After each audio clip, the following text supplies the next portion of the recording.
Récemment, le regroupement Vigilance Hydrocarbures Québec a lancé un guide. C'est un guide pratique en lien avec les changements climatiques. Il vise à aider à comprendre, identifier et réaliser des gestes afin de limiter le réchauffement planétaire. Et il y a une porte-parole du regroupement Vigilance Hydrocarbures Québec, Odette Sarrazin, qui est avec nous en studio pour présenter l'ouvrage. Bonjour, Mme Sarrazin. Mais bonjour. Alors d'abord, comment est né ce projet? Ce projet est né parce que la mission du regroupement Vigilance hydrocarbures, en plus de vouloir contrer le développement et le transport, l'exploration, l'exportation des hydrocarbures et du transport, mais aussi notre mission, c'est de faire face au changement climatique, de faire face faire face au changement climatique et trouver des moyens de réduire notre empreinte carbone. Donc, ça s'est inscrit dans cette dynamique-là présentement. Et une équipe, un groupe de citoyens du regroupement se sont mis ensemble pour réaliser et concevoir ce guide, qui a tout été fait bénévolement en passant. Et les montants qu'on demande pour ce guide-là, c'est les frais de copie, d'imprimerie et de graphisme. Donc, c'est un projet à but non lucratif, on le comprend. Oui, tout à fait, tout à fait. Écoutez, c'est ça. Puis le commentaire que je viens d'avoir dernièrement d'une municipalité disant, pour une fois, qu'on a quelque chose qui n'est pas cher, parce que, tu sais, il va se vendre sur le marché à 6 $. Donc, puis que toute l'information est regroupée. C'est ce qui fait aussi que ce guide-là, qu'on dit pratique, parce qu'on a regroupé l'information avec toutes les références. Les références sont sur le site du regroupement Vigilance hydrocarbures, rvhq.ca. Donc, ça se base sur une documentation solide, là. Oui, tout à fait. Puis c'est la force des comités de citoyens du regroupement Vigilance hydrocarbures, c'est d'avoir habituellement, quand on organise des activités ou des événements, c'est qu'on est quand même assez documenté. Et à qui s'adresse ce guide?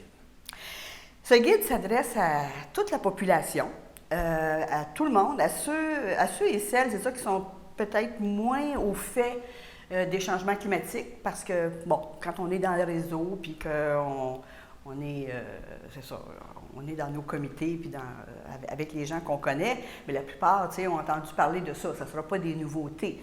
Mais on veut rejoindre les gens pour qui ce sujet-là est ardu. Des fois, on ne veut pas le voir, on fait du déni.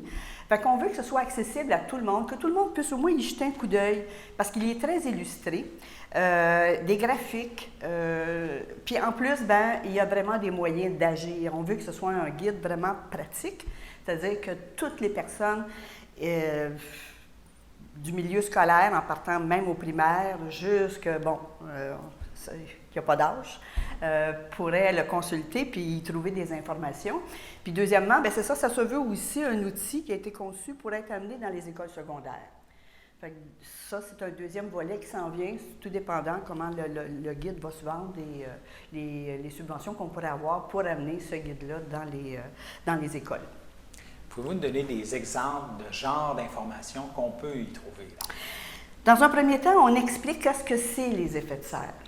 Qu'est-ce que c'est l'effet de serre? Donc, c'est vraiment comparé à une serre. Fait qu'on peut se voir, on peut imaginer une serre où il y a les rayons du soleil qui entrent à travers la serre et la chaleur, il reste emprisonnée. Et c'est ça ce qu'on vit présentement. Et dans notre serre, qui est notre grande maison commune qui est la Terre, c'est ça. Là, qu'est-ce qu'on fait, nous, comme organisation, pas comme organisation, mais comme nos entreprises, nous, comme citoyens? Tout ce qui émane de nous, c'est des gaz à effet de serre. On a les usines qui en émettent, le transport, tout le camionnage auto et tout ça. Notre consommation, la façon de cultiver nos légumes et tout ça fait que ça émet des gaz à effet de serre. Fait que donc, ces gaz-là font une couche protectrice qui est la serre, puis le soleil rentre là-dedans. Fait que donc, le soleil, en entrant dans la serre, puis avec tout ce qu'on émet de gaz carbonique, fait en sorte que présentement, la Terre, notre maison de vie, on a épuisé ses ressources. Dans le contexte, présentement, l'année passée, la Terre avait épuisé ses ressources au 1er août. Après le 1er août, là, on vivait à crédit sur cette planète. Fait que c'est la raison pour laquelle, c'est ça, on tient beaucoup à ce que ce guide-là entre dans vos maisons, même s'il est juste laissé sur le bord du comptoir, même s'il est, c'est ça, qui traîne. C'est la raison pour laquelle aussi qu'on en a fait une version papier. C'est ça, pour qu'il soit à la portée de tout le monde, que tout le monde ait accès à ce guide-là, qui regarde, puis c'est pas un guide, c'est pas un livre qu'on va regarder d'une feuille, de la couverture à la fin, d'une page jusqu'à la fin. On regarde ce qui nous intéresse, parce qu'il y a plusieurs thèmes dans ce guide-là. Donc, pour répondre à tes questions, qu'est-ce qu'on y retrouve? Une explication des gaz à effet de serre, les effets de ces gaz à effet de serre-là sur les changements climatiques, qu'est-ce qu'on peut constater? Les inondations, les sécheresses, ce qu'on vit présentement, nos agriculteurs qui manquent de foin. Fait que donc, les changements climatiques ont vraiment une implication importante, des impacts importants sur l'agriculture. Puis donc, c'est un projet, c'est ça. Fait que donc, en gros, ça donne de l'information, parce que l'information, il y a une maxime qui dit que on reconnaît ce qu'on connaît. Fait que si on ne connaît pas quelque chose, on ne le voit même pas. Puis je me permets de donner une anecdote. C'est qu'à un moment donné, il y a un certain temps, je m'intéressais encore aux plantes, mais à une époque, je m'intéressais encore plus.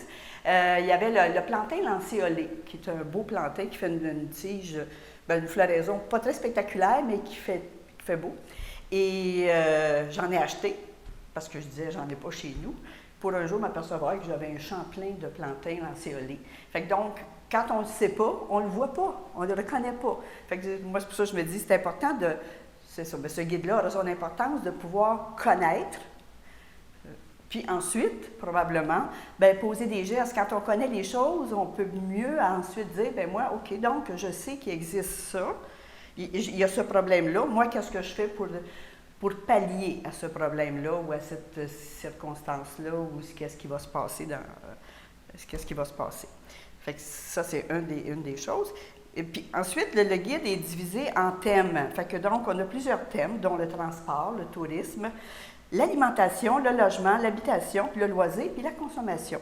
Et à la suite de chaque thème, il y a un calculateur qui vous permet d'évaluer, vous, moi, chaque personne, qu'est-ce qu'on émet comme gaz à effet de serre?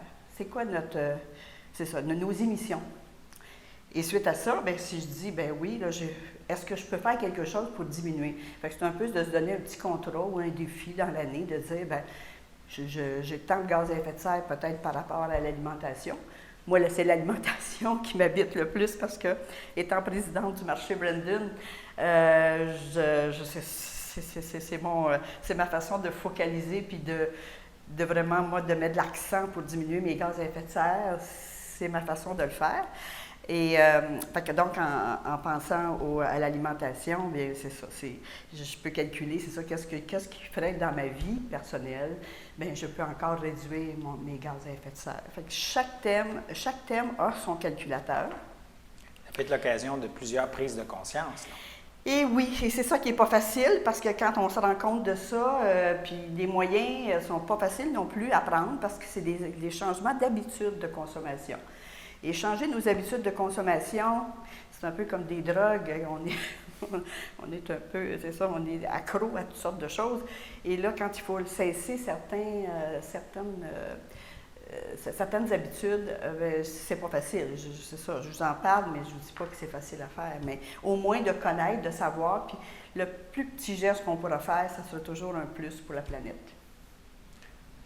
On peut peut-être donner des exemples de moyens concrets que les gens peuvent y découvrir pour justement réduire un peu leur empreinte carbone? Oui, bien écoutez, c'est très détaillé dans le guide, mais tout posé, si on prend pour chaque thème, bien pour le transport, bien, c'est de limiter nos transports en voiture. Donc, si on peut prendre des transports en commun, mais vous allez me dire, oui, dans les municipalités à l'extérieur de Montréal, c'est pas facile, le transport en commun n'est pas très bien organisé, puis tout ça. Mais il y a beaucoup d'efforts qui est mis quand même dans ce sens-là. Il s'agit de se renseigner. Il faut voir qu'est-ce qu'il y a présentement, parce qu'il y a le taxibus qui, présentement, dans la MRC de Dautré, qui offre cette possibilité-là de voyager en transport en commun et qui est à coût très, très, très abordable. Mais il s'agit de le découvrir, il faut le savoir. Puis c'est pas encore très, très connu, mais je sais que, pas très connu, mais quand même très, très achalandé. Je sais que c'est beaucoup utilisé. Puis bon, puis là, ben, on peut aller au transport qu'on dit actif, bien, bicyclette, marche et tout ça. Puis aussi, bien, on fait beaucoup allusion dans ce guide-là à la voiture électrique, avec ce que ça comporte de pour et de contre. Je sais qu'il n'y a rien de parfait de cette planète. Et la voiture électrique a ses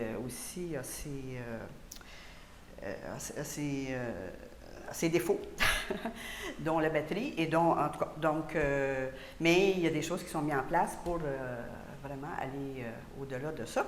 Fait que ça, pour le transport, voilà quelques exemples. Si je prends pour le tourisme, c'est ça, essayer d'avoir du tourisme. C'est sûr que les voyages en avion, puis tous les voyages en bateau, puis tous ceux qui adorent ça, là, c'est vraiment une grande cause de gaz à effet de serre. Fait que je suis désolée de vous dire ça, mais la réalité, c'est ça. Fait que donc, si vous pouvez peut-être limiter vos voyages en avion ou en bateau, ou faire entre autres ça surtout, là. Ensuite, bien, c'est ça, c'est des endroits où on va aller dans des endroits où on abîme moins la planète, où on est plus respectueux des activités qui s'y passent, puis on vous encourage à faire du tourisme au Québec, au moins pour encourager nos entreprises québécoises. Déjà, en limitant notre transport, au moins au Québec, disons au Canada aussi, mais on limite aussi les transports. En limitant les transports, déjà, on a un grand impact sur les gaz à effet de serre. Les transports étant le plus grand, je pense, je ne me trompe pas, là, le guide va nous le dire, mais je pense que notre plus grande émission de gaz à effet de serre, c'est le transport au Québec. Donc, déjà, en diminuant nos distances de transport, ça peut aider. Voilà, pour l'alimentation, bien là, c'est ça. L'alimentation, bien, je vais te garder pour la fin parce que je pourrais en parler plus longtemps. Bien, pour le logement, c'est d'avoir des maisons c'est ça. C'est que là, bon, présentement, c'est ça. C'est au niveau du bâtiment, on a des grandes maisons qui sont peu ou pas habitées.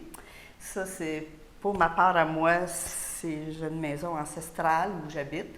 Et c'est ça. Puis avec pas beaucoup d'habitants à l'intérieur. Donc, c'est une grande maison, peu habitée. Et ça, si vous comptez vos gaz à effet de serre dans votre calculateur, là, ça fait monter le coût pas mal. Donc, des les fois, logements. il y a des petits gestes possibles. Simplement baisser un peu le chauffage avant de partir pour aller travailler, des choses comme ça. Au bout de l'année, ça fait une différence. Oui, ça, c'est au niveau de la consommation, de tous les biens de consommation qu'on a. Oui, entre autres, baisser le chauffage, avoir des coups froids, les limiter, en tout cas. Oui, c'est que le logement, il y a beaucoup d'aspects. Il y avait le code du bâtiment aussi qu'il faudrait que... Bien, ça commence à être revu. C'est ça, toutes les choses se mettent en place, mais ça prend les citoyens pour le dire, pour pousser sur certaines situations, pousser sur nos municipalités pour des règlements municipaux. Mais pour les petites actions, oui, limiter l'eau, toute la dépense d'eau qu'on peut faire des fois pour laver le trottoir, il faut penser à ça. C'est d'avoir la conscience, de dire que chaque geste qu'on pose va avoir un impact. Il va avoir un impact en quelque part. Puis si je fais quelque chose, j'essaie d'avoir le moins d'impact possible. Si on pouvait récupérer notre eau de pluie, c'est l'idéal. Parce que là, c'est ça, vous économisez l'eau de votre puits. Puis si vous utilisez l'eau d'une municipalité, bien, c'est de l'eau traitée. Ça veut dire que c'est de l'eau qu'il y a des frais encourus à ça. Vous le payez dans vos taxes.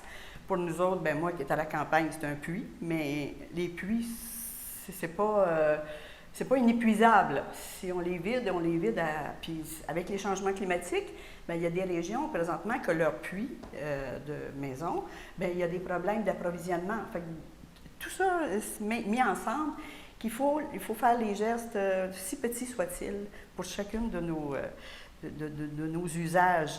L'habitation, bien, le loisir, j'en ai parlé un petit peu avec le tourisme, c'est ça, choisir des loisirs qui ont le moins de gaz, qui émettent le moins de gaz à effet de serre. Fait que, je dirais, celle qui en prend le moins, c'est la marche. Celle qui en prend le plus, bien, c'est vous utilisez des bateaux, des motoneiges. Quoique là, il y a des choses qui s'en viennent à l'électricité. Mais c'est ça. Puis la consommation, bien, c'est nos vêtements. C'est ça. Comme je disais tantôt, c'est l'usage qu'on fait de nos appareils de maison. nos ordinateurs, tout ça, est-ce qu'on peut diminuer aussi là-dessus? Fait que donc, vous allez avoir c'est ça, il y a plusieurs aspects à traiter dans chaque thème.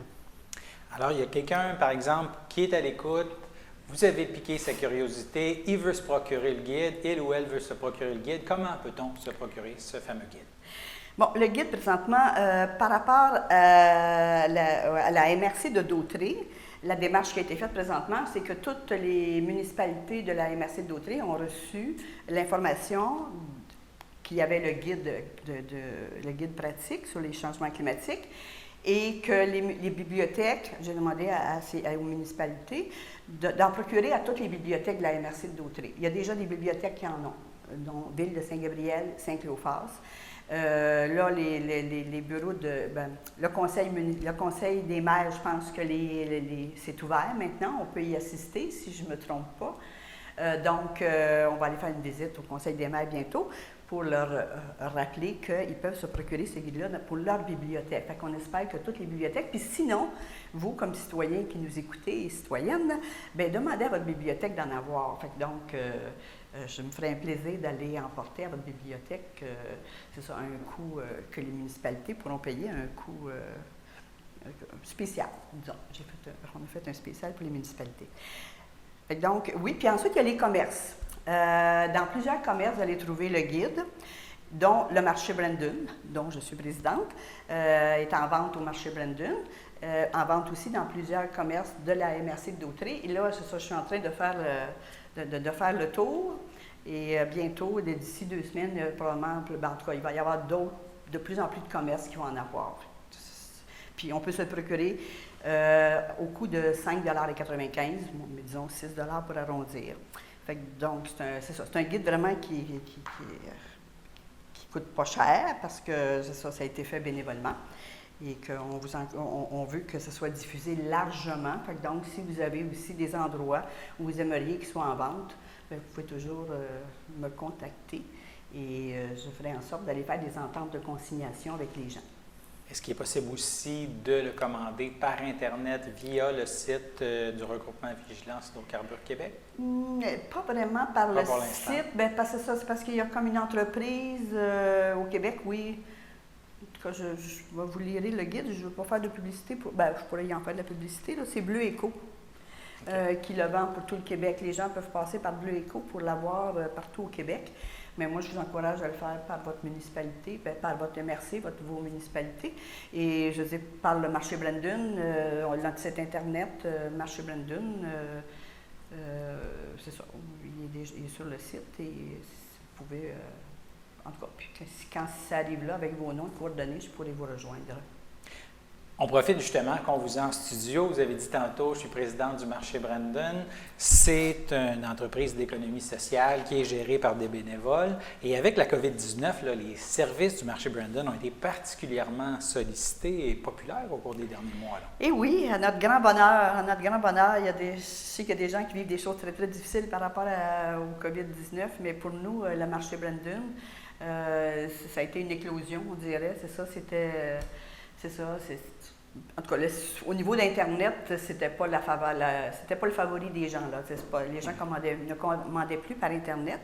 Mais là, les gens nous ont découvert aussi les nombreux produits qu'on a, la variété de produits, et nombreux produits, mais aussi une grande variété. Et aussi, bien, c'est ça, c'est une quarantaine de producteurs qu'on a ici autour, ou d'entreprises agroalimentaires, dans un rayon de 50 km. Fait que quand je vous dis que le marché Brandon, par rapport au changement climatique, on vient de réduire énormément les gaz à effet de serre par rapport au transport, parce que ce sont nos entreprises qui sont tout proches de nous, qui livrent chez nous, et vous venez chercher une commande si vous aviez fait le tour de ces producteurs-là pour vous approvisionner, bien, vous pouvez le faire aussi. C'est une belle activité l'été. Ça fait partie des loisirs éco-responsables. Mais c'est ça. Fait que donc, oui, ça a permis, c'est ça, l'éclosion du marché Brandon. Puis en plus, bien, nous, le marché Brandon, on est un organisme, c'est ça, d'économie sociale à but non lucratif. Fait qu'on encourage aussi les gens à faire leur jardin. Ça fait partie aussi des beaux moments et des bons moments à vivre. et qui ont le moins d'impact sur le climat. Fait que ça, c'est un des gestes. Juste un plant de tomates sur votre galerie, là, ça en est déjà un bon investissement pour la planète. Et quoi vous dire de plus, c'est ça. Fait que donc, il y a des producteurs proches, moins de gaz à effet de serre. La plupart, beaucoup sont biologiques ou ont des cultures, c'est ça, à dimension humaine. C'est des petits producteurs, c'est des familles. Fait qu'il y a toute cette dimension-là aussi. Puis moi, je me plais à dire que j'aime bien manger. Ce que j'ai dans mon assiette, j'aime bien connaître qui me nourrit. Et au marché Brandon, on a cette satisfaction-là de connaître les producteurs. Et peut-être, bien là, je vais faire une annonce. Le vendredi, le 14 août, il y aura un marché public au marché Brandon. Donc, vous aurez l'occasion de rencontrer des producteurs et peut-être des personnalités politiques là, qui ont été invitées. Donc, ce sera peut-être une occasion, au moins, de les voir. Et, donc, oui, voilà, le marché Brandon, en résumé. C'était une petite parenthèse sur le marché Brandon. Et maintenant, là, si on revient plutôt au regroupement Vigilance Hydrocarbures Québec, oui. À surveiller sur le front des hydrocarbures, il y a toujours des projets là, qui pourraient voir le jour dans la MRC d'Autrey. Là. Il y a des promoteurs qui souhaitent exploiter les ressources du sous-sol. Et il y a toujours des exploiteurs par rapport aux hydrocarbures. Faut rester vigilant. Par rapport à la MRC d'Autrey, je dois dire que là, c'est un petit peu au point mort. On attend toujours les réponses de la rencontre avec Mme Proulx. On a une rencontre avec la MRC au mois d'août, vers le milieu d'août. On a une rencontre avec la MRC pour voir où est-ce que ça en est, ce dossier-là. Donc, on pourra probablement revenir pour vous en reparler de façon avec plus de détails. Mais oui, c'est un dossier qu'on ne peut pas lâcher parce que les hydrocarbures, ça fait aussi partie. Toutes les émissions, si on développe les hydrocarbures, on est encore dans un monde où on est dans un monde de développement, d'émissions de gaz à effet de serre, dont du méthane, qui est encore pire que le CO2. Parce que tous ces projets d'hydrocarbures font qu'il y a des émissions furtives, qu'on dit, qui s'échappent de ces installations-là, dont les plus abandonnées, qu'il y en a qui fuient déjà. Là. Et ça, c'est toujours du méthane qu'on met dans notre serre, dans notre maison. On met encore du gaz. Puis là, ça respire là. Et nous, on respire ça. Notre santé en dépend. Tout en dépend. C'est pour ça qu'on est toujours là, toujours vigilant, puis qu'on veut que vous sachiez, que vous soyez informés. En le sachant, déjà, des fois, on pose des gestes. Et je vous invite, c'est ça, à faire partie de comités citoyens, d'organismes, d'organisations, parce que c'est ensemble qu'on va faire les changements qui s'imposent. Et surtout en pensant à ceux qui viennent après nous. On veut leur laisser une planète au moins vivable. Bon, un dossier à suivre, puis merci d'être venu nous parler de ce fameux guide aujourd'hui. Merci, M. Robert.